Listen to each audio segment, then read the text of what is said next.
الأخير رئيس غرفة التجارة والصناعة والخدمات لجهة الرباط سلال قنيطرة. اليوم الغرفة تنظم هذا اللقاء بشراكة مع لابيف ماروك لابيف انترناسيونال، والهدف من هذا اللقاء هو خلق تقارب وشراكة ما بين الدول الإفريقية، وكذلك كيفية تعايش الشعوب الإفريقية في إطار اقتصادي يجمع الأشقاء الأفارقة بالمملكة المغربية. واليوم حضور مجموعة من السفراء ومجموعة ممثلين دبلوماسيين هي فرصة لتبادل الآراء والأفكار مع القطاع الخاص، وخصوصا مع المقاولات الصغيرة والمتوسطة، لخلق تقارب وكذلك لخلق شراكات جديدة والرفع من التبادل التجاري ما بين المغرب وباقي الدول الإفريقية في إطار تعاون جنوب جنوب.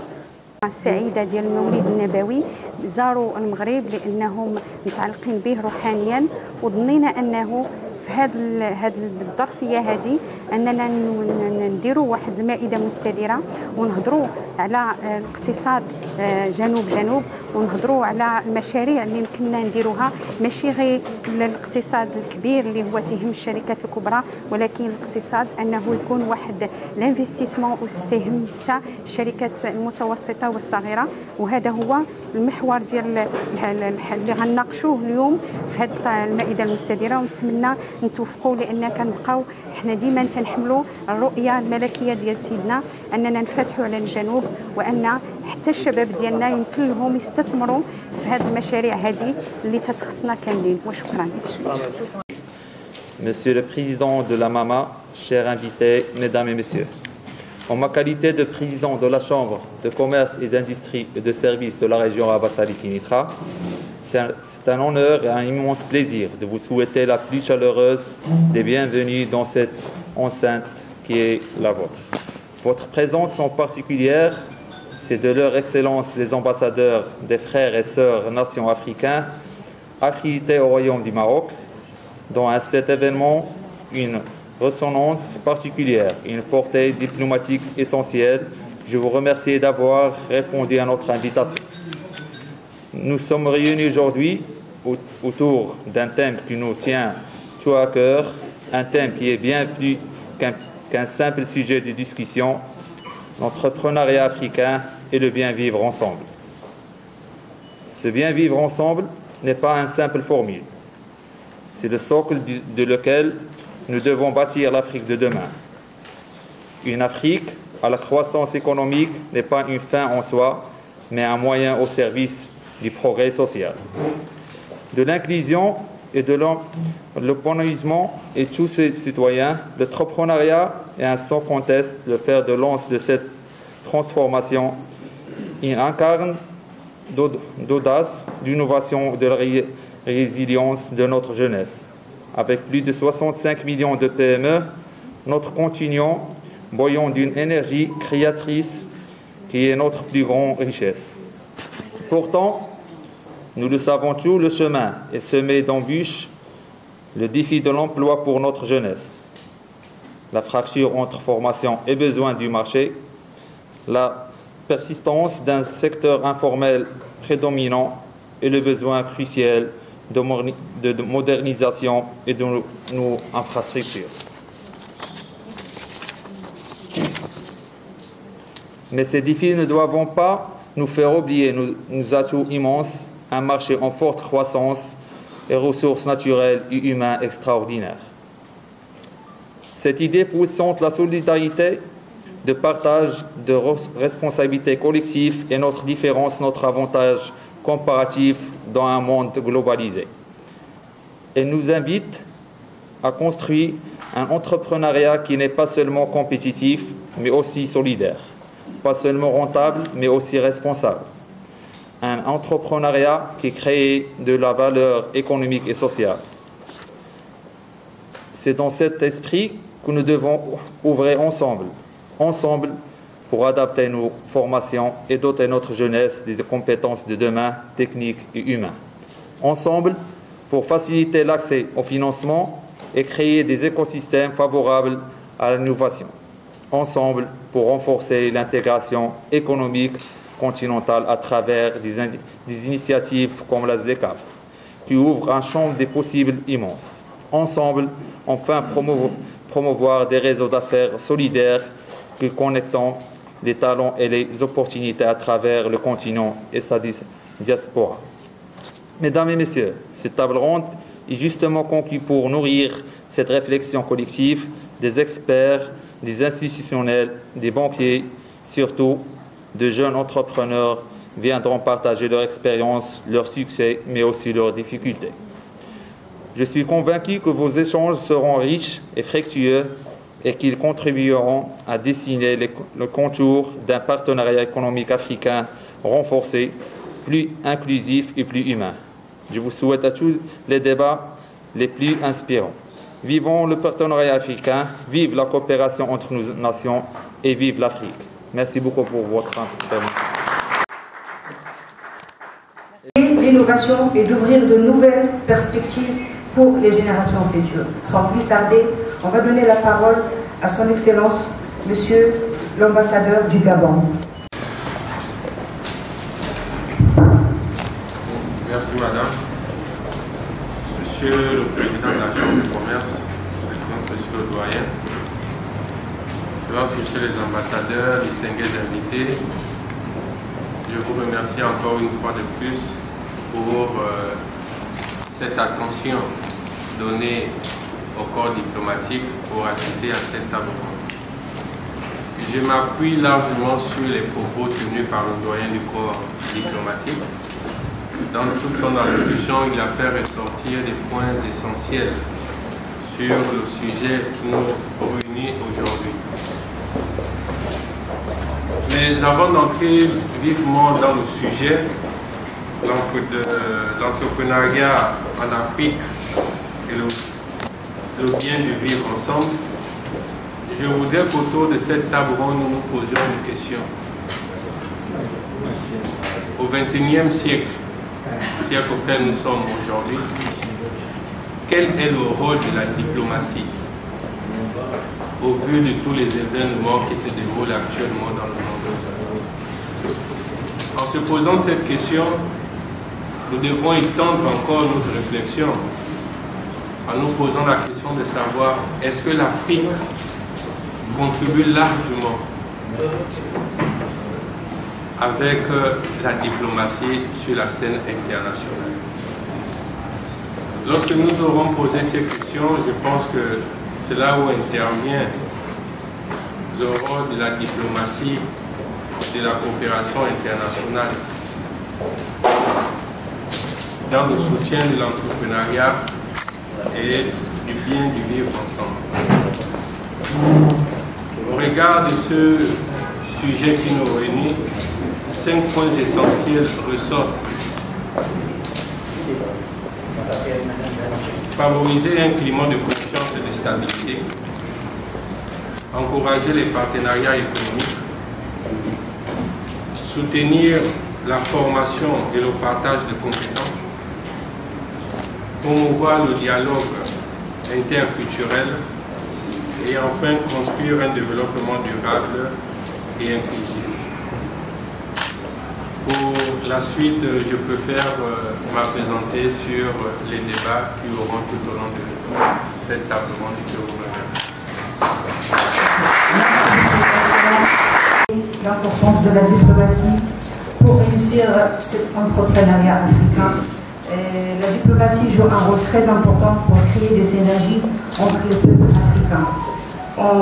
Tout le monde, on espère à une Afrique qui s'éveille, qui s'élève et qui s'impose au monde entier. Et cette Afrique ne peut pas s'imposer au monde entier si l'économie n'est pas prospère. Donc l'entrepreneuriat et surtout les PME, les PMI, c'est le tissu économique qui permet à tous les pays africains vraiment de trouver leur place à l'échelle mondiale. Je passe la parole à l'excellence, Monsieur l'ambassadeur de Burundi.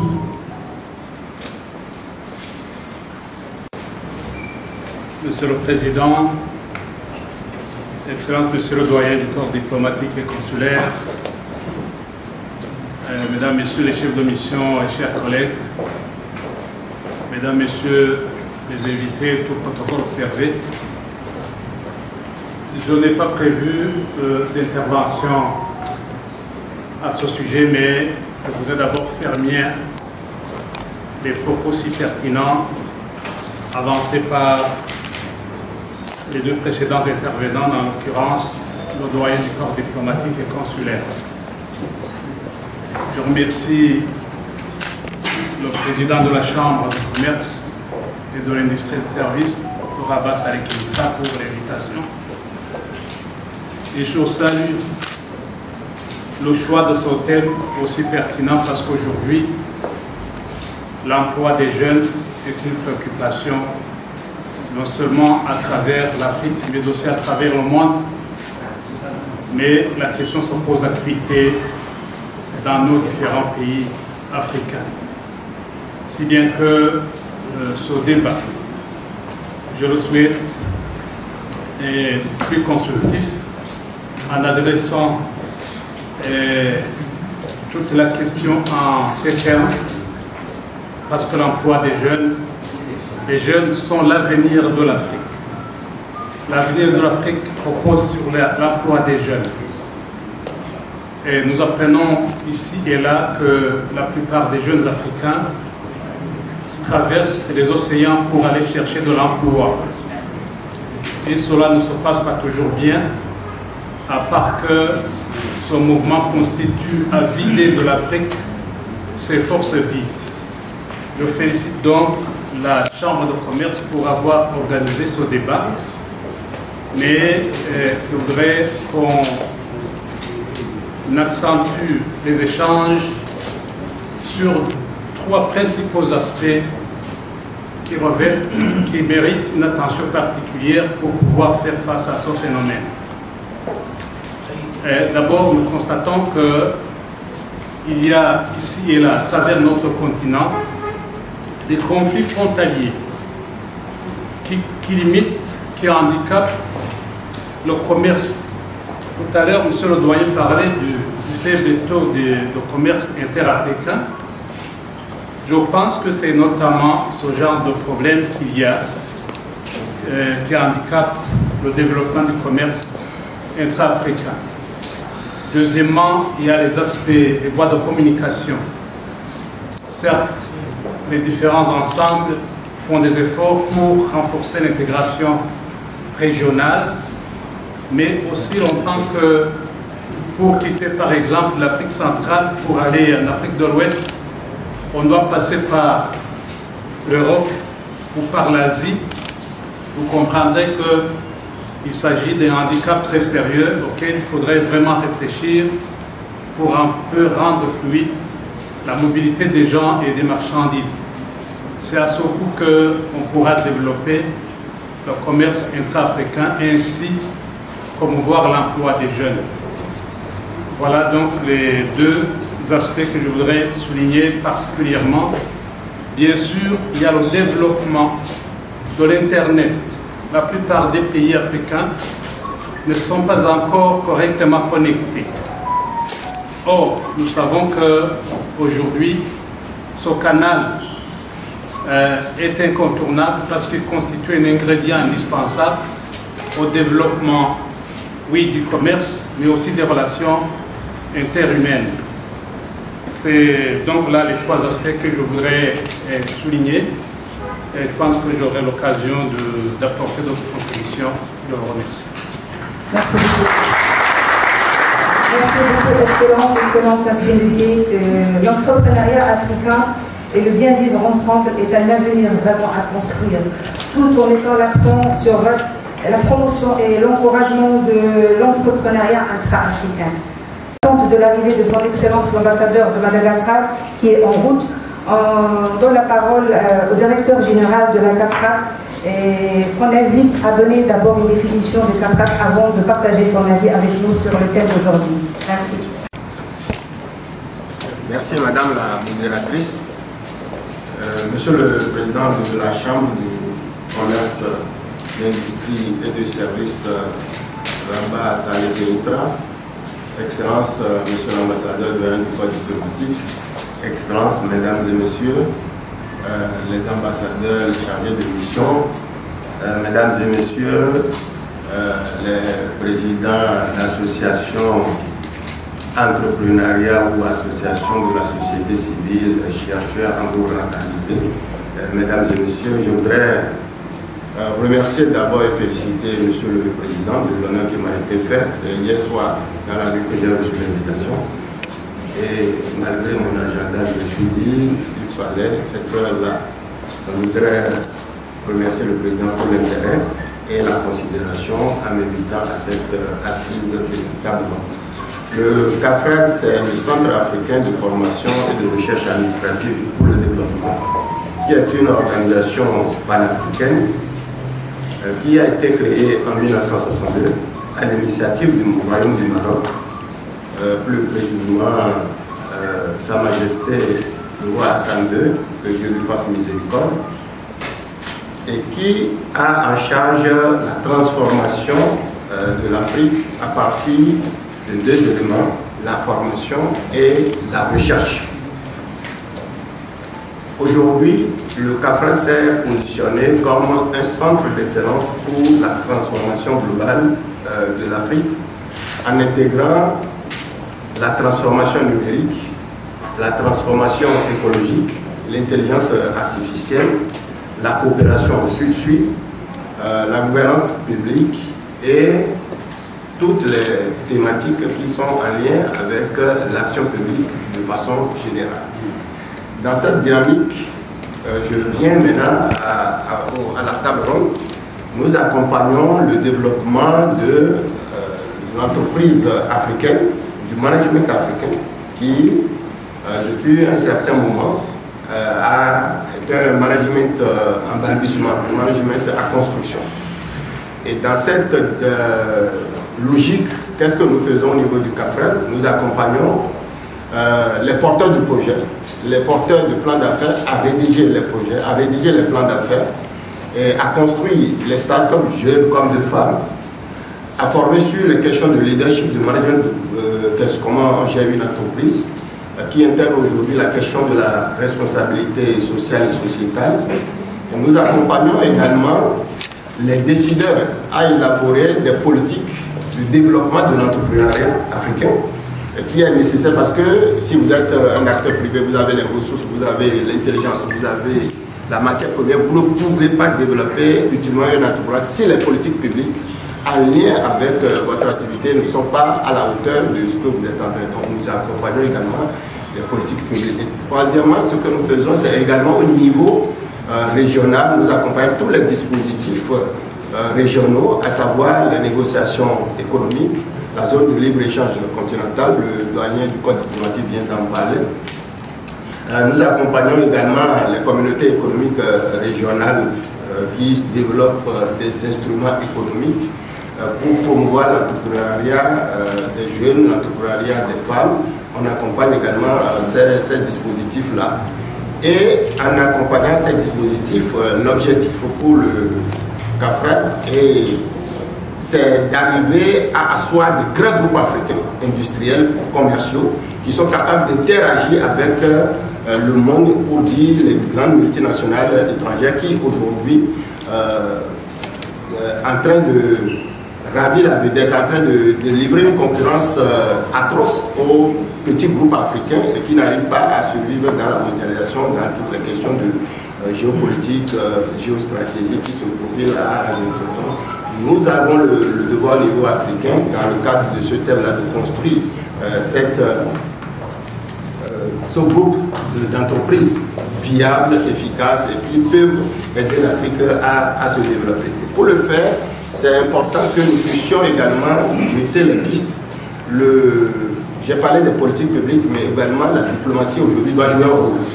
Et cette diplomatie, le doyen l'a souligné, le CAFRED c'est la diplomatie économique, la diplomatie d'influence, qui permet de co-construire les partenariats innovants aujourd'hui qui dépassent le droit public classique de l'opposition, de co-construire les partenariats entre entreprises africaines et entreprises étrangères ou entre partenaires non étatiques tout court, africains et non africains. Donc la diplomatie économique a été développée comme une réponse pour construire des entreprises viables. Et dans le même temps, il y a également l'émergence du commerce durable, le commerce équitable, le commerce éthique, qui est un commerce aujourd'hui qui doit profiter aux producteurs, petits producteurs du Sud, sur lesquels également nous travaillons et qui constitue le contrepoids au commerce conventionnel défavorable au Sud que tout le monde connaît ici. On a toujours qualifié de détérioration des termes de l'échange, c'est-à-dire qu'il ne favorise pas les pays africains. On prend nos matières premières, on revient nous vendre les produits finis. Et on a dit dans le commerce mondial que la matière première africaine ne représente que 2% dans le produit final. Tous ces éléments qu'on nous brandit, il faut qu'on arrive à construire les entreprises nous-mêmes pour corriger ces disparités au niveau mondial. Donc nous travaillons sur ces questions-là et je voudrais profiter de cette tribune et je vais m'en arrêter là pour dire, après, à l'issue de cette table ronde, que je suis disposé à échanger avec les gens pour que les gens puissent comprendre en profondeur le CAFRAD, ce que ça fait et la vision que nous portons aujourd'hui en termes de coopération Sud-Sud, qui est une vision principale de Sa Majesté le roi Mohamed VI, que Dieu l'assiste, et que nous portons aujourd'hui principalement pour que l'Afrique change sur le plan économique, politique, administratif et voire juridique. Je vous remercie. Merci beaucoup. Donc cette coopération Sud-Sud ne peut être vraiment réaliste qu'avec les synergies qu'on peut créer entre les institutions et les organismes ici présents. Donc je donne la parole à Madame la chargée d'affaires de la Tunisie. Je signale aussi que Madame la présidente de Chambre de commerce, la directrice de Chambre de commerce de la Tunisie, qui est en ligne avec nous et qui est une amie de la PEF Maroc.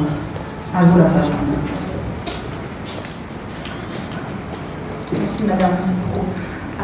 Monsieur le Président de la Chambre de commerce et de l'industrie des services de la région Rabassa et Kénitra, Monsieur le Doyen, collègues, chef de mission diplomatique et le public ici présent, je tiens tout d'abord à remercier chaleureusement la Chambre de commerce et pour son invitation et pour l'intérêt constant qu'elle porte à la présence de la Tunisie dans cet événement.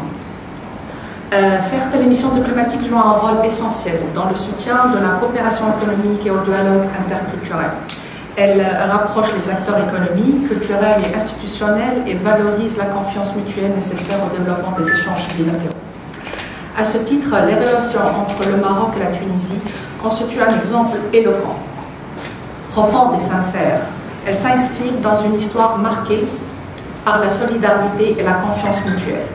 Des figures emblématiques comme Fatima Al-Fihriya, originaire de Kérouan et fondatrice de l'université El Qarawiyyin Fès, ou encore le grand penseur Ibn Khaldoun, né à Tunis et ayant profondément influencé la pensée au Maroc, rappellent que nos deux pays partagent depuis des siècles un destin intellectuel et culturel commun. Cette fraternité se nourrit également des coutumes et traditions vivantes, de la musique andalouse et du malouf tunisien. Elle s'exprime aussi dans la langue arabe dialectale, enrichie par des racines berbères partagées qui témoignent d'une identité commune et d'un dialogue constant. Pour sa part, l'ambassade de Tunisie ici à Rabat participe régulièrement à des festivals culturels et cinématographiques et invite des artistes tunisiens à y prendre part. Ces moments de rencontre, notamment autour des chants soufis et spirituels, incarnent cette volonté de bâtir des ponts entre nos sociétés en valorisant ce que nous avons de plus universel, l'art, la créativité et la quête du sens. Sur le plan économique, l'ambassade de Tunisie ouvre activement au rapprochement des acteurs des deux pays, notamment à travers son bureau commercial à Casablanca, en facilitant la participation aux salons et forats en Tunisie et en saluant l'intérêt des autorités marocaines pour la participation tunisienne aux événements dans tout le royaume. Cette dynamique se traduit concrètement par une balance commerciale prometteuse pour les deux parties, ainsi que par le succès de la campagne de promotion de l'huile d'olive tunisienne cette année. À titre d'exemple, 12 000 tonnes, c'est les statistiques arrêtées au mois de juillet dernier, un signe clair de la confiance des consommateurs marocains dans l'huile d'olive tunisienne. Enfin, la diplomatie demeure un outil majeur pour la stabilité et la continuité de nos relations bilatérales. Nous faisons appel à nos amis marocains pour que cette dynamique économique, culturelle et humaine ne soit pas seulement un choix, mais c'est une évidence, celle d'un partenariat durable, d'une fraternité assumée et d'un avenir commun prospère, où Tunisiens et Marocains continuent de composer ensemble la symphonie de notre histoire, de nos valeurs partagées. Je vous remercie. Avec vous, les relations pays, le Maroc et la Tunisie. Merci beaucoup pour cette invitation. Je donne la parole à mon cher ami, mon cher frère, le représentant de la République du Mali, qui est mon pays adoptif, mais mon pays actuellement. Je vous signale que j'ai immigré au Mali, ça fait 30 ans. Voilà. je suis malienne. Bonjour, chers invités. Je suis le représentant de l'ambassadeur de la République du Mali, Rabat Empêché. Donc je parle en son nom. Donc cette table ronde constitue un événement majeur pour toute l'Afrique, car elle intervient à un moment où l'Afrique a besoin de soutenir ses enfants, surtout dans le domaine de l'entrepreneuriat et dans les vivre ensemble. Donc, à cet égard, je demande aux uns aux autres de contribuer activement à la réussite de cet événement. Comme je n'ai pas prévu l'intervention, donc je me joins aux voix de mes prédécesseurs pour saluer et réitérer notre soutien, le soutien de la République du Mali à la réussite de cet événement. Je vous remercie. Merci beaucoup, ancestral, que ce soit sur le plan économique, culturel, culturel. Donc, merci beaucoup, chers frères. Donc, sans plus tarder, je passe la parole aux représentants de l'ambassade du Sénégal. Bonjour, mesdames, messieurs, monsieur le président de la Chambre de commerce, son Excellence, monsieur l'ambassadeur de la République, Excellence, monsieur les ambassadeurs, madame la chargée d'affaires, chers collègues, chers invités. J'avoue que je n'ai pas préparé un discours parce que madame l'ambassadeur avait prévu de venir. C'est au dernier moment, à 15 minutes du début, qu'elle a eu contre-temps et qu'elle m'a demandé de venir. Donc j'espère que les débats seront fructueux, que ce qui va sortir des échanges seront fructueux et on pourra tirer de l'expérience des uns des autres pour pouvoir développer l'entrepreneuriat africain. Je vous remercie. Merci. Ami qui a payé des propres à la République du Mali, entre les deux pays, ça existe beaucoup de conventions, beaucoup de partage, de synergies, que ce soit sur le plan économique aussi, culturel, pas mal de choses. Merci beaucoup. Maintenant, je pense qu'on peut passer la parole aux représentants de l'ambassade du Togo. Merci.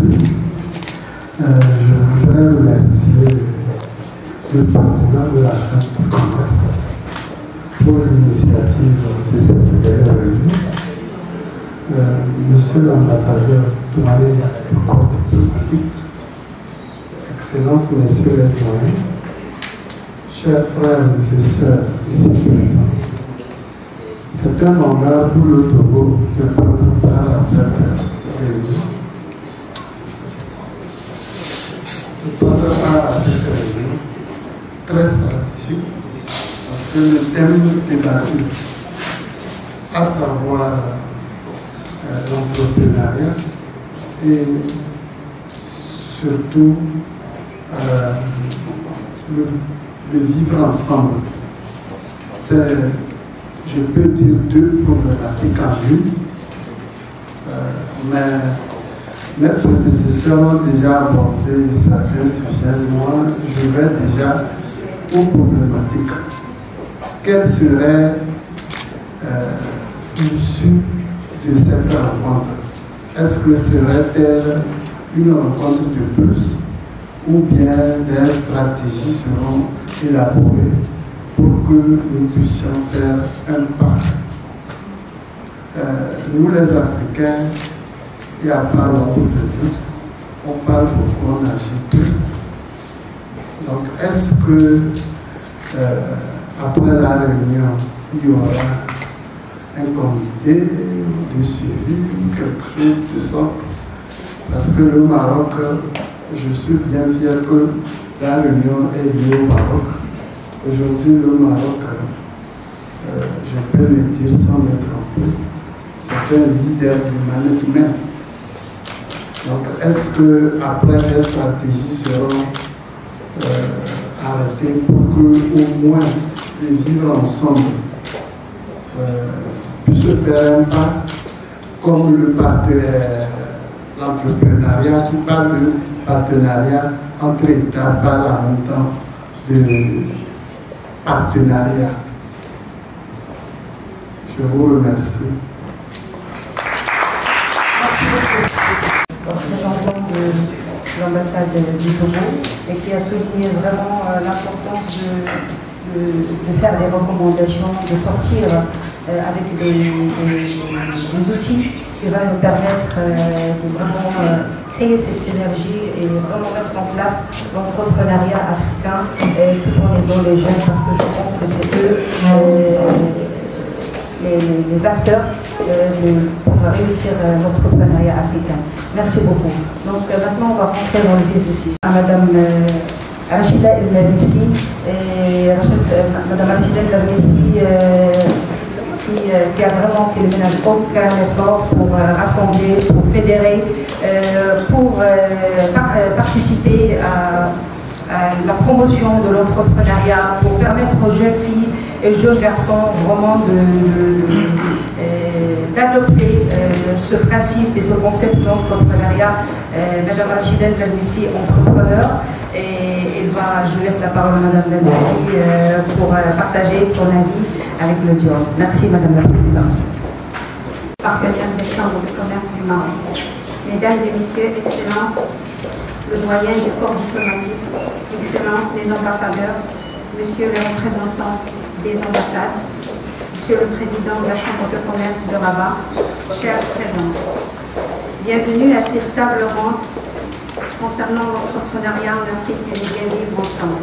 Je vous remercie chaleureusement pour votre présence, votre soutien continu. Votre engagement est essentiel pour transformer nos aspirations en résultats concrets au service des PME, des communautés et des économies africaines.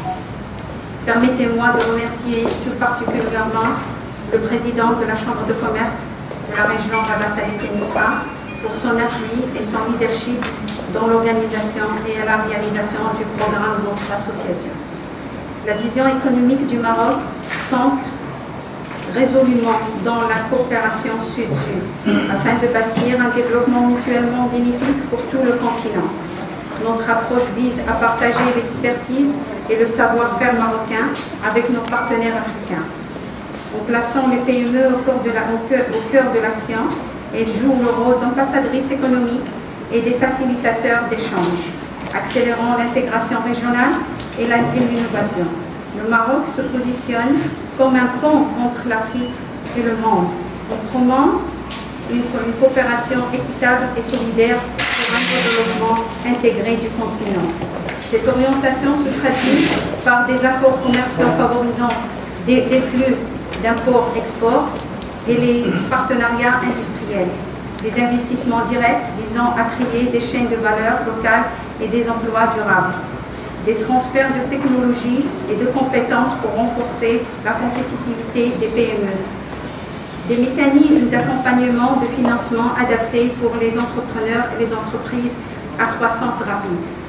Résultat que nous attendons et nous espérons de cette table ronde, c'est la consolidation des partenariats publics-privés en Afrique, l'accroissement des opportunités pour les PME marocaines et africaines dans les secteurs clés, agro-industrie, énergie, infrastructure et numérique.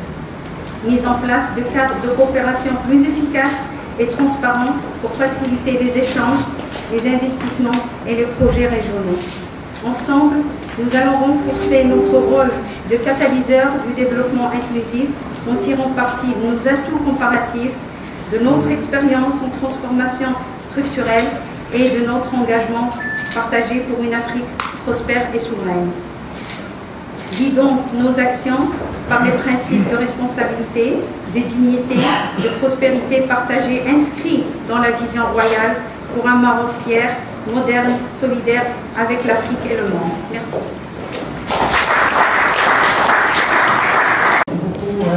Pour votre vision, pour l'entrepreneuriat intra-africain avec une coopération sud-sud selon la vision de Sa Majesté le roi Mohamed VI, que Dieu l'assiste.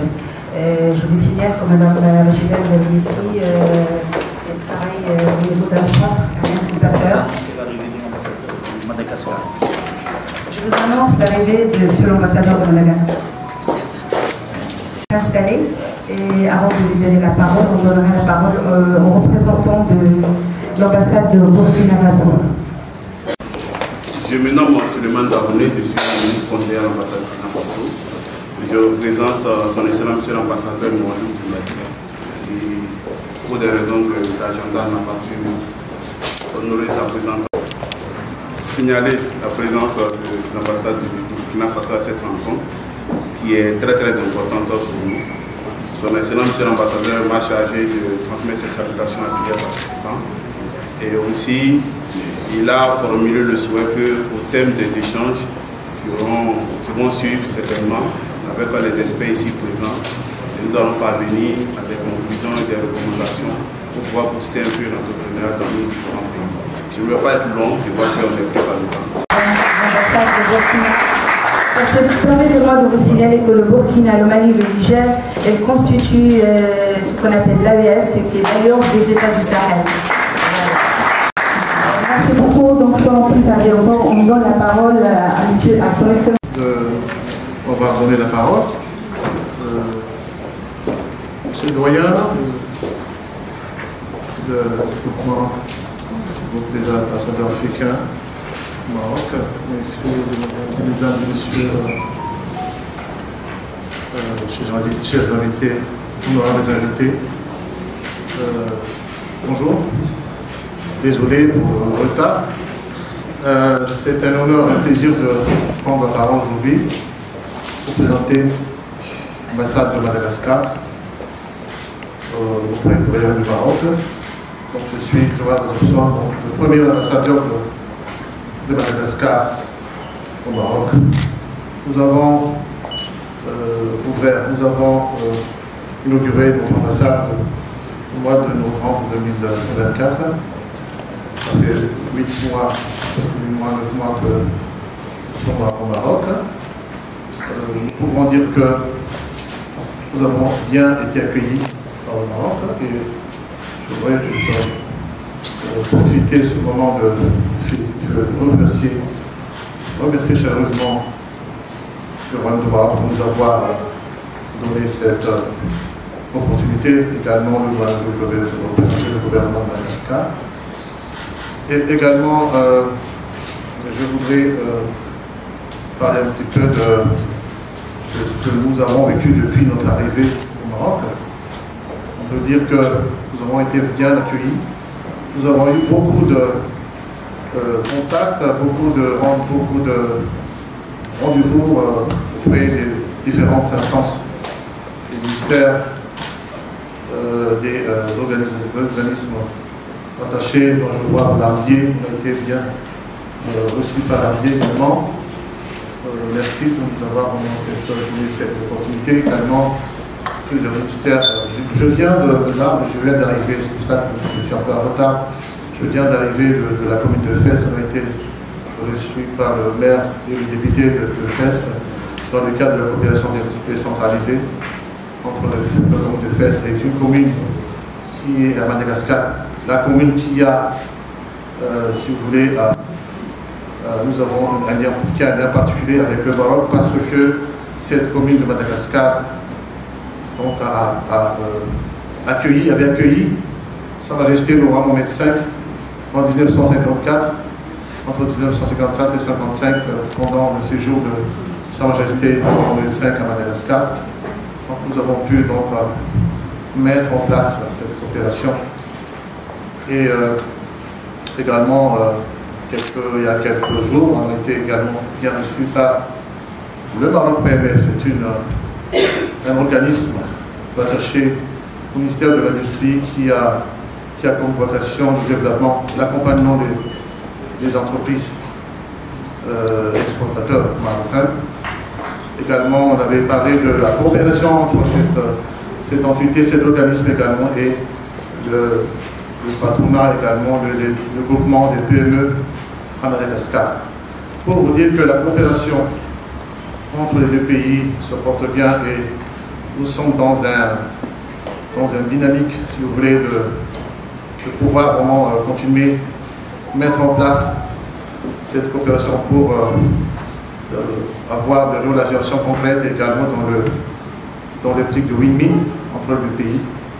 Et je peux vous dire que la coopération sud-sud pour l'Afrique est très importante dans la mesure où on pourra vraiment mettre en place et renforcer le lien, la coopération, le partenariat entre le Maroc et l'Afrique.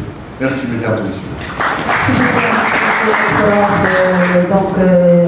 Madagascar est un pays qui regorge de ressources naturelles et qui a beaucoup de possibilités d'investissement au sein de chaque pays, notre ami Madagascar. Madagascar connaît tout le monde par la vanille, par les pierres précieuses et semi-précieuses. Donc j'invite tout le monde de faire des recherches et d'essayer de trouver des opportunités d'affaires, d'investissement au niveau de Madagascar. Madagascar, c'est un pays qui a accueilli notre majesté, ce futur majesté Mohamed V. Brûlante et d'une portée stratégique pour notre continent. L'entrepreneuriat en Afrique et le bien vivre ensemble. Je voudrais d'emblée exprimer ma sincère gratitude aux organisateurs pour cette initiative, ainsi qu'au Royaume du Maroc, qui, sous le leadership visionnaire de Sa Majesté le roi Mohamed VI, qu'Allah l'assiste et l'accompagne, ne cesse de promouvoir le dialogue, la coopération sud-sud et la solidarité entre les peuples africains. L'Afrique au rendez-vous de son destin entrepreneurial. L'Afrique est aujourd'hui à la croisée des chemins riches de ses ressources naturelles. Elle est encore davantage de son capital humain. Une jeunesse dynamique, innovante, ouverte sur le monde. Selon la Banque africaine de développement, plus de 12 millions de jeunes arrivent chaque année sur le marché du travail africain. Pourrait paraître un défi, constitue quand même une formidable opportunité. Chacun de ces jeunes est un potentiel entrepreneur, un innovateur, un créateur de solutions pour l'Afrique et pour le monde. Pour transformer ce potentiel en réussite durable, il nous faut investir dans un environnement propice, un écosystème qui allie formation de qualité, accès au financement, infrastructures modernes, marché intégré et gouvernance inclusive. La jeunesse et l'innovation, moteur du renouveau africain. La jeunesse africaine a déjà prouvé sa capacité à innover. Permettez-moi d'évoquer quelques exemples marquants.